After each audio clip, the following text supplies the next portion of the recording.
Vamos falar sobre o Alexandre o Grande, sobre o pai dele, rei Filipe II da Macedônia. Os gregos estavam em conflito, as cidades-estado estavam em conflitos umas com as outras, né? No século IV a.C. Não havia hegemonia de nenhuma delas. Todas empregavam seus recursos, os recursos que elas tinham, para equiparem um exército, para esses pequenos combates. Só que nenhuma conseguia uma hegemonia de poder. Havia um vácuo de poder. Vácuo esse que vai ser preenchido pelo rei Filipe II da Macedônia, que é um país independente da Grécia, que fica ao norte da Grécia, formado por homens que se consideram descendentes dos gregos, mas se consideram melhores do que os gregos, a quem eles consideram fracos, porque eles, os macedônios, vivem numa terra rochosa, com montanhas, uma terra que é sempre invadida por inimigos, que precisa lutar para se defender,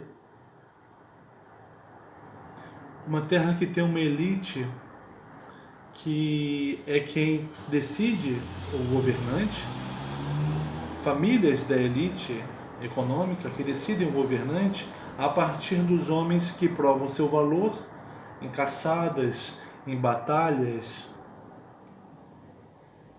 Assim que o rei Filipe II vai ser escolhido, mas ele vai se provar vencendo um inimigo tradicional que fica ao sul da Macedônia, os ilirianos, que vão matar um comandante macedônio e 4.000 homens. Aí o rei Filipe vai reorganizar o exército, vai estabelecer para o exército uma formação em falange, que é um retângulo, uma formação retangular, que vai contar com um soldado de cavalaria que faz um ataque lateral contra o inimigo, e essa falange avança, tendo na frente, na primeira fila, os homens formando como se fosse um porco-espinho, com uma lança longa de 5 metros, uma novidade, para frente e outra para cima. Imagina isso, uma grande arma. Dessa forma, eles venceram os ilirianos. Então, o rei Filipe II foi o novo governante, porque é o novo comandante macedônio, escolhido, aprovado pelas elites. E ele também vai intervir contra o inimigo da Tessália, que fica ao sul da Macedônia. Vai vencer esse inimigo da Tessália, convencendo a Tessália a se juntar a ele, a tê-lo como comandante dos exércitos dela também. Então, os países e as cidades-estado gregas ao norte da Grécia vão se unir numa aliança. As cidades-estado gregas do sul não vão querer se associar ao rei Filipe. Atenas, Tebas vão querer impedir esse avanço. Demóstenes, de Atenas, vai dizer que o rei Filipe é uma pestilência e que a Macedônia é uma terra que não vale de nada. O sal dela não vale, o escravo da Macedônia não vale o sal que aquela terra produz.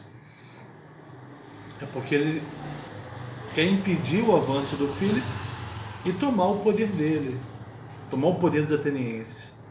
As cidades-estado não estavam conseguindo chegar num poder internacional. Internamente havia conflitos entre ricos e pobres. Dentro de Atenas não havia muito isso, porque os ricos pagavam exército, festas públicas, teatro, equipavam um exército, lutavam, mas Atenas tinha esse problema internacional, né, na política externa.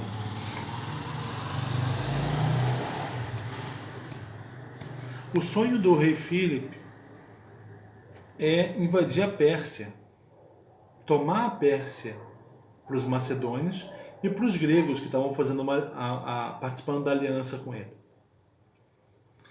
O rei Filipe queria retribuir a invasão persa sobre a Grécia, que ocorrera um século e meio antes, né? Que tomou de volta a Anatólia.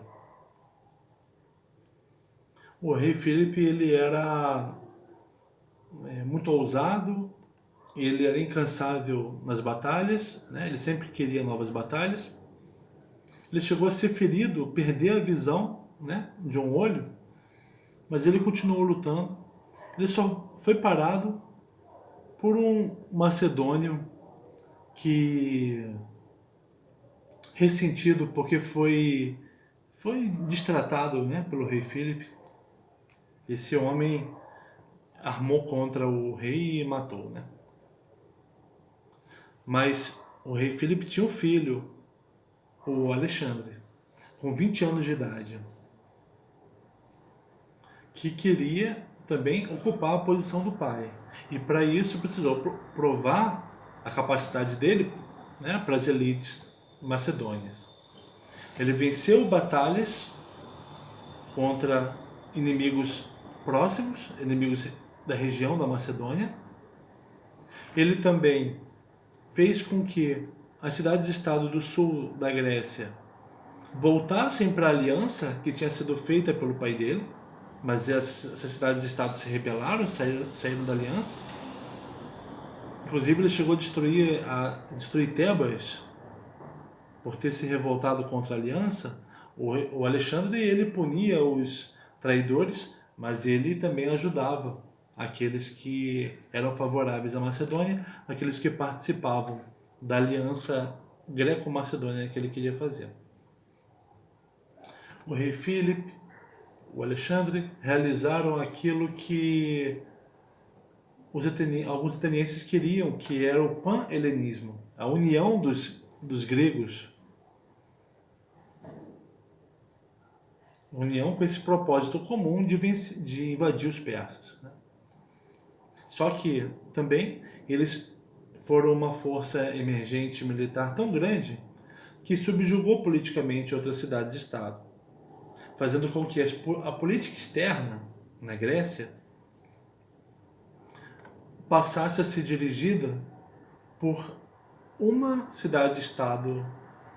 As cidades-estado gregas passaram a se submeter a uma cidade-estado só, a um outro país, né? No caso da Macedônia.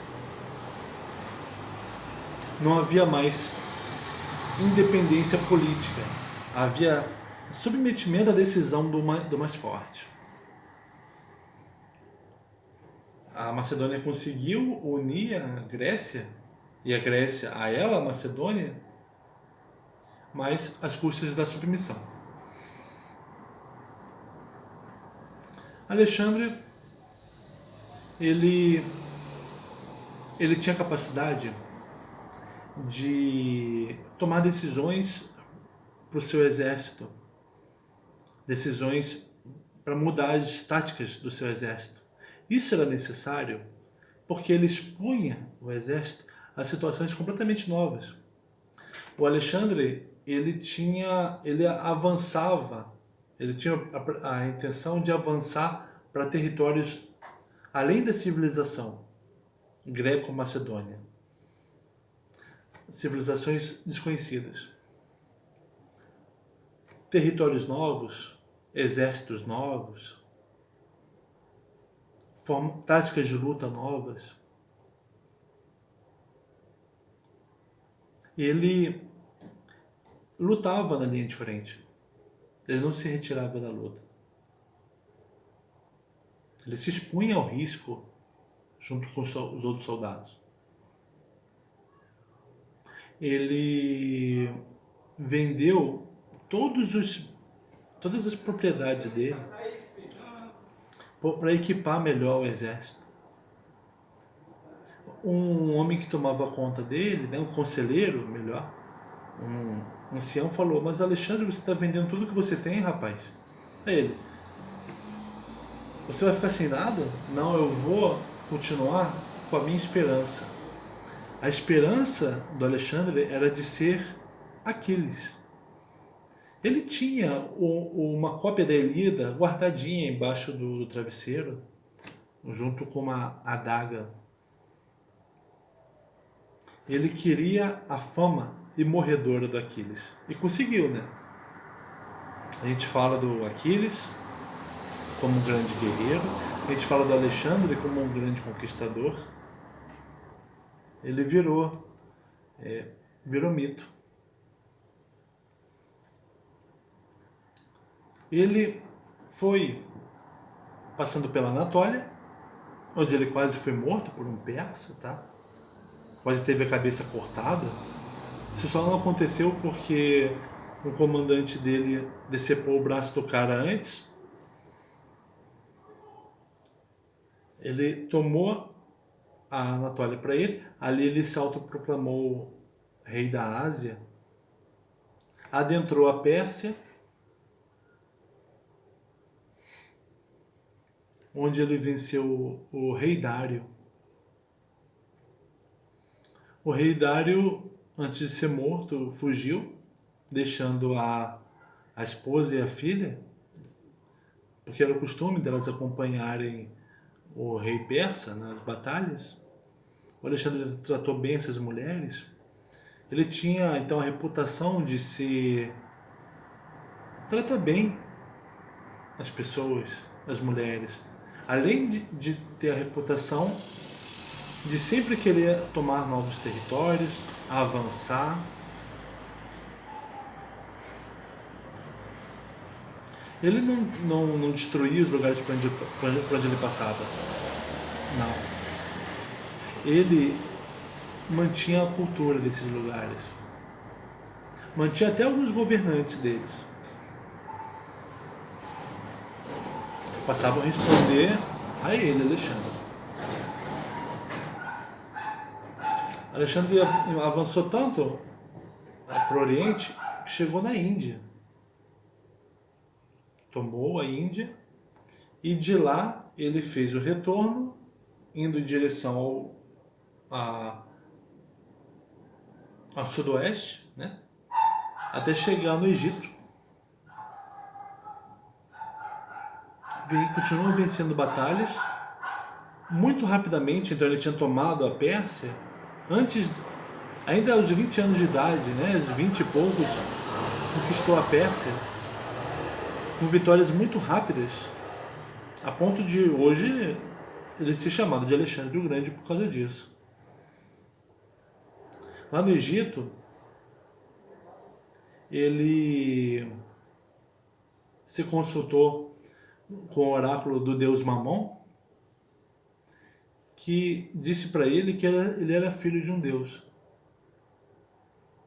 Alexandre, na margem oeste do rio Nilo, ele fundou a cidade de Alexandria.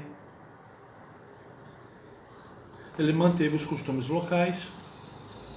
A população pobre local continuava pagando por um governante. Ah, agora é um persa? Tudo bem. O persa é nosso governante? O persa não. Agora é o Macedônia, o nosso governante? Ótimo. Nem conheço direito a Macedônia. E esse Alexandre eu nunca vejo, assim como também não vi o faraó, que era meu governante. Continuo contribuindo, está tudo certo. E o Alexandre mantinha os costumes locais, ele aprendia os costumes locais, né? Ele queria um comando integrado greco-macedônio, persa e egípcio, que funcionasse junto, né, sob um comando só para isso tudo. Esse grande império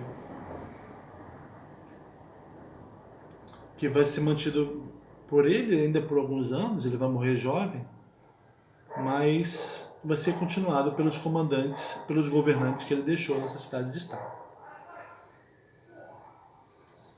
Esse foi um período de integração cultural entre esses lugares, né? O Alexandre tinha sido aluno do Aristóteles, e do Aristóteles ele aprendeu que as diferenças culturais, as diferenças étnicas fortalecem o povo. Então por isso ele quis manter essas diferenças, né?